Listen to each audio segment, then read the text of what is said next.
La compagnie Rodéo d'âme clôture 1 an de résidence à la Villa Burrus. Le collectif artistique a présenté plusieurs œuvres lundi 8 mai aux visiteurs.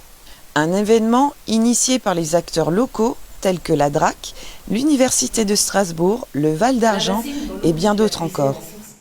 Nous, en fait, on est un collectif. Le collectif Rodéo d'âme travaille sur le documentaire, la matière documentaire. Donc notre travail, c'est de rencontrer des témoins, de récolter de la matière du réel, des histoires vraies, et de transformer ça en pièces de théâtre, en livres, en expositions de photos, en récits du réel. Dans le cadre de la résidence d'artistes, Baptiste Cogitor a travaillé sur l'essence des lieux et le regard des habitants sur leur massif. Les promeneurs partent à la découverte d'une série photographique le long des chemins du parc de la Villa Burrus. L'exposition reste en accès libre jusqu'en juin. Moi, j'ai réalisé une exposition de photos qui s'appelle Nos lieux aimés et qui présente une douzaine de personnes, une douzaine de lieux. C'est l'histoire en fait d'habitants du territoire, d'habitants et d'habitantes qui racontent un lieu qui leur est cher, un lieu intime, un lieu précieux. Et j'ai aimé, moi, essayer de faire naître un petit peu ces histoires, que les gens acceptent de se livrer, aussi de raconter le lieu qu'ils aiment le plus sur ce territoire. Et donc on a des hommes, des femmes, des personnes âgées, des plus jeunes, des nouveaux venus, des gens qui sont là depuis des dizaines d'années. Et ce qui est touchant, je trouve, dans cette expo, donc on voit leur visage, mais j'ai aussi écrit un peu à la première personne en les faisant parler après de longs moments d'échange. En fait, ils ont des histoires très différentes, mais souvent ils ont un regard. Moi, je cherchais un peu l'intime dans ce projet-là, et l'intime lié au territoire.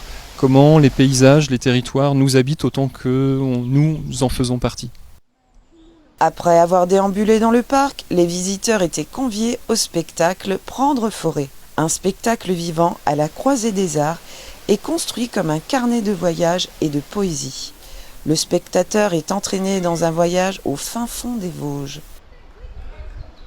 Prendre Forêt, ça a commencé par le livre que Claire m'a demandé d'illustrer. Et on est allé chercher les dessins dans mes différents carnets de voyage, puisque c'est mon métier de faire des carnets de voyage, des illustrations. Et il y avait des montagnes, alors c'était les Pyrénées, il y avait des forêts, c'était peut-être le Cantal ou d'autres lieux, mais c'est pas grave, on a tissé nos deux modes d'expression. Et pour la lecture dessinée et le spectacle de Prendre Forêt, je m'inspire des monts des Vosges.